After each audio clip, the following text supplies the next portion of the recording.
Dear learners, we are going to discuss something about nature study. Nature study means somehow we are also doing landscapes. Now, nature is always very fascinating for us. Very famous philosopher Hegel says that nature is not beautiful. This is very surprising and also interesting. Why he says such thing? Let us understand. In fact, there is no beauty anywhere, nature, either in the object or even the human being. It is only the way to see it. It is totally subjective, because it is the only human being who can think, who can appreciate and who can enjoy a work of art or the nature, and he finds out beauty in nature. As an art student, it is very important you have the same kind of eyes, same kind of sense of aesthetics and sense of appreciation, through which you will understand where beauty lies. For example, when you are going to paint a landscape or study some natural objects, what you do? First thing you do, that you choose a particular spot or a particular object like a flower, leaf, trees, anything that is of your choice. Now, let us first start with a proper landscape. We had been in a park with the artist and students, and we were looking for some spot which is suitable and which will look very beautiful in a painting. The park was very ordinary one, there is nothing special about it, but we have to find out the particular spot. For this, what you need? That sense of aesthetics, the sense of find out the beautiful in the nature. For this, we chose a particular spot. There is a painting which was painted by the artist. Now, before we start landscape or nature study, few things are very important to learn. First thing is the understanding of perspective. We all know the perspective is the thing through which we can show the onlookers the depth in the space. In painting is everything about space. Let us first know what is space. Space is the area or the surface on which you are going to paint or draw something. It could be a small piece of paper 6 by 6 inches or a big canvas 34 by 40 inches or even a wall on which you are going to paint a landscape fresco. So, it is important to know your space first. You have the space. Now, you have to divide it in some parts. Space is the thing in which you will arrange all the objects. For a landscape, it could be a tree, it could be plants, the road, the sky, even the cloud. Accordingly, you will just arrange all these things in a very composite manner, that is we call composition. When you are using the space, you keep it in your mind. You never should leave any part in the space which will appear unnecessary. That means, you can do even without that area. That means, you are using the whole space, whole paper or the whole canvas for your subject. Now, you are using the perspective. You know the common rule of perspective. Things in the front appears bigger and thing in the distance will appear smaller. This is called perspective. For example, when you see a railway track, what you see in the front is broad and ultimately is narrowing in the background and meeting in a particular point. This is called the vanishing point. Now, when you are arranging your space, find out a vanishing point. It is not necessarily all the vanishing points would be in the middle of the space. It could be in one side or it could be in the right side, left side, and sometimes there are some perspective which has two vanishing point. That is depending on the landscape you have chosen to paint. Now, we have this particular painting in front of us that we will see in the left side. The two trees in the front, one is in the almost on the foreground and another tree in the background.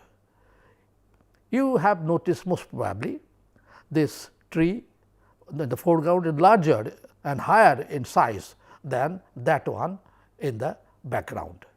And with between these two trees, a spiral road or path is going towards the background. Notice the broader in the front side and narrower in the background. So, we are getting depth due to this use of perspective. Then we come to another important element, that is balance. Without balance, a composition or a picture will be very awkward to look at. For example, if you see this painting that we are talking about, the two trees are actually in the left side of the composition and there is not much thing in the right side.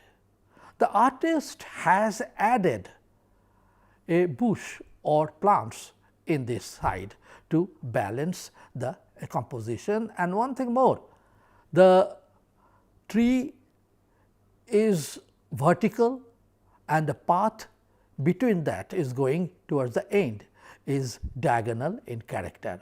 So, the whole composition has a perfect balance in this picture. Next important thing is harmony. Harmony should be achieved through lines, through colors, through movement in the composition. The particular painting that we are talking about has a perfect harmony and that is also added with rhythm. That rhythm we see in the path, the spiral movement of the path is giving lot of rhythm and the vertical two lines, broad lines of the trees are balancing that rhythm. So, we can say it is a perfect composition. Now, we come to the next thing, that is color. Color is a kind of embellishment to a picture, but sometimes color is also used as symbol. It is not necessary you are always copying the exact thing from the nature, because you have some kind of artist's freedom. If you feel this leaves of the tree is a little dull or the trunk of the tree is looking deadly, so better you use some bright colors both for the leaves and also the trunk. That gives the painting a better look. Watercolor is available both in tube and also cake, and simple thing that dilute this color cakes or the tubes is water. You need at least 4 brushes. a broad one, that is number 10 or 12, then number 8, number 6 and number 4. This is enough for you to start your painting. In watercolor, you add little bit of water on the surface of the paper and let it be a little moistening on the surface, and because when you put the color directly on the paper, it will appear very soft in effect. If you put it directly on the dry surface of the paper, then it could turn into very hard look. So, always is better you start with water and then put the colors on that. Another important thing of using color, watercolor particularly, that you start with very soft color and light color, and gradually you move to brighter and darker color and to finish the particular work. Now, one thing also very important for watercolor, that in the finishing you can use few lines here and there that will make the painting very attractive.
There is another painting we see in the horizontal shape.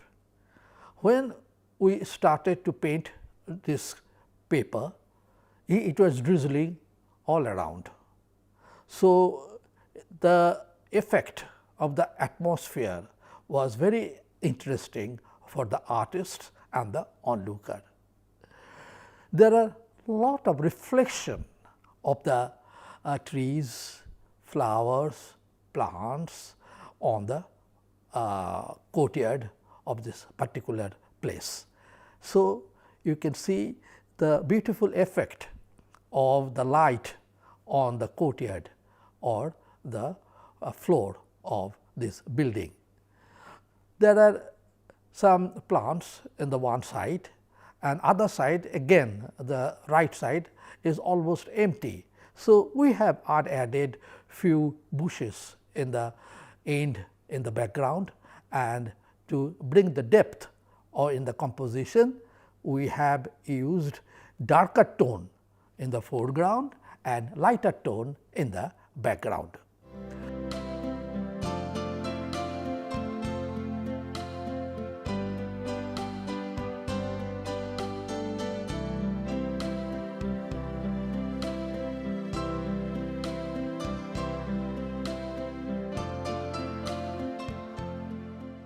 So, these are all about the watercolor. One thing also very important that I forgot to mention, you are not supposed to use any white in watercolor. That means, if there is anything white in color in your subject, make it a point that you leave that part with the paper white. That means, you will use the white of the paper as your white color. The same thing you will see in the railing, in the horizontal watercolor painting, the white paper is left by the artist to give it a white effect. Now, that is not all about landscape painting. There is one thing very important of landscape painting is drawing. Drawing is not only important for landscape, it is important for everything.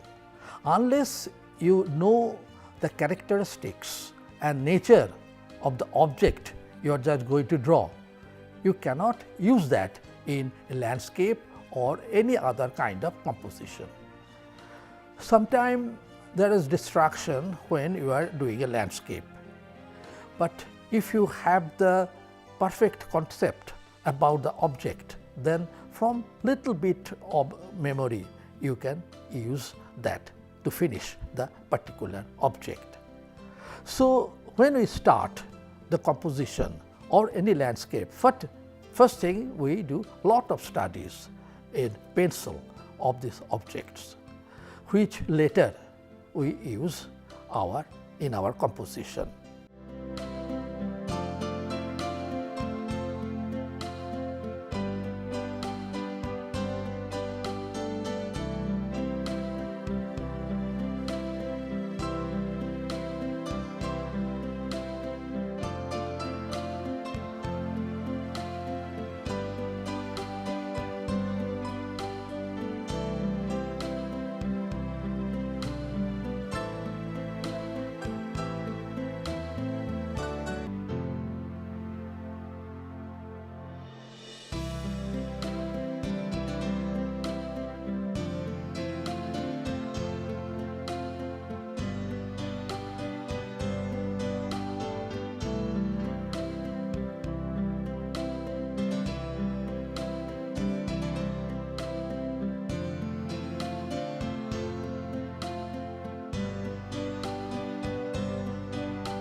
Another medium that could be used, that is oil pastel.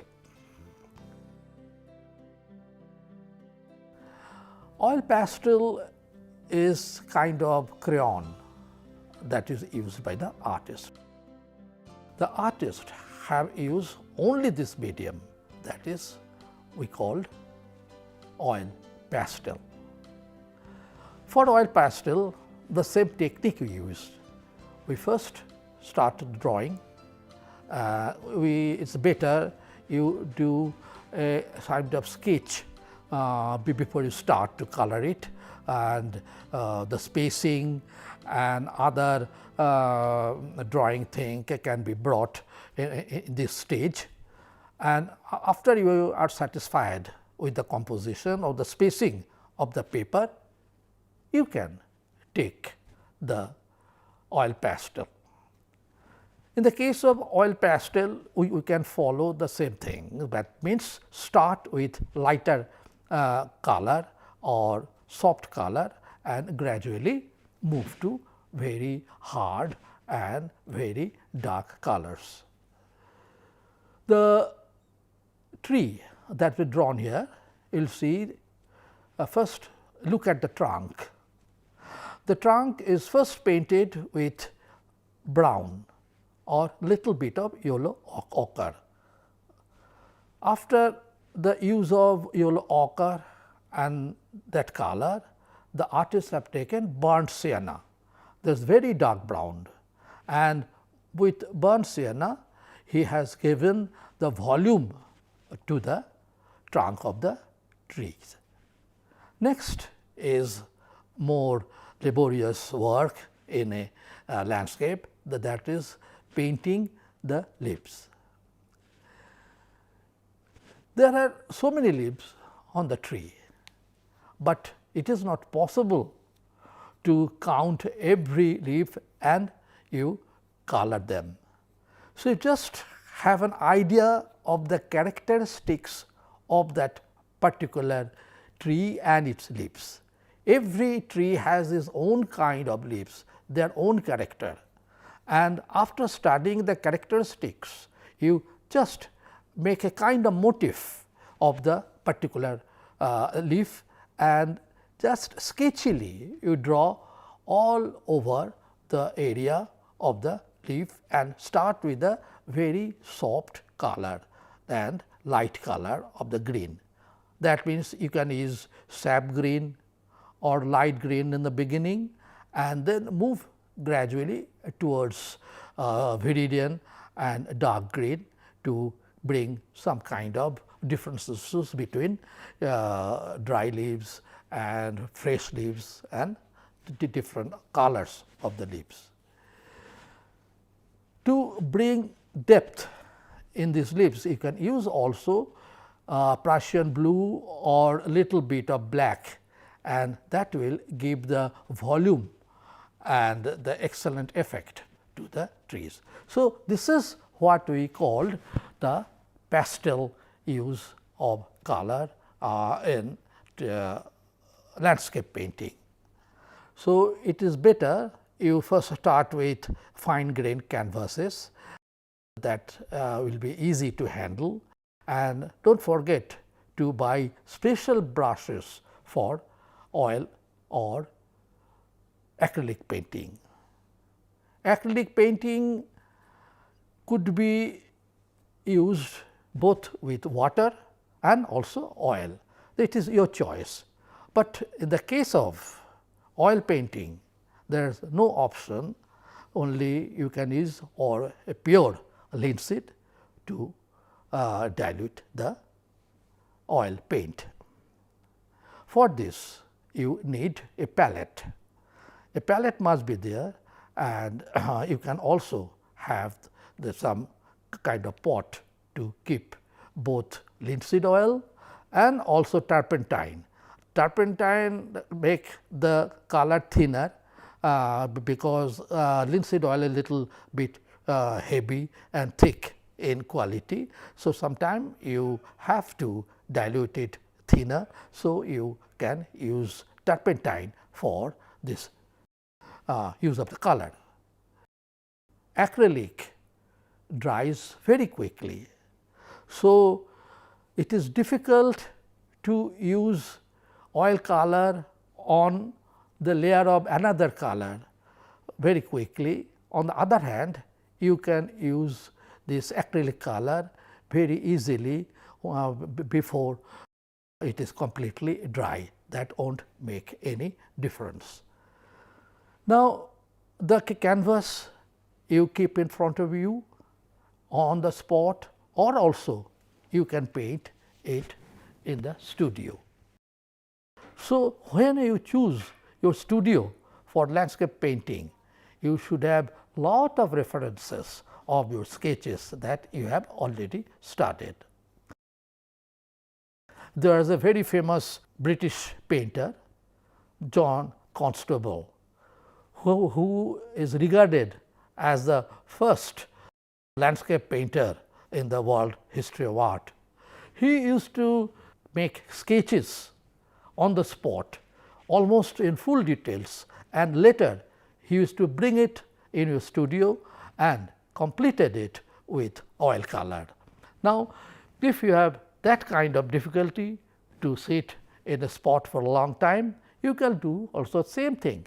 You do some preliminary drawing in the spot and bring them back, the canvas back in the studio, and you finish with your colors, water or oil or acrylic in your studio.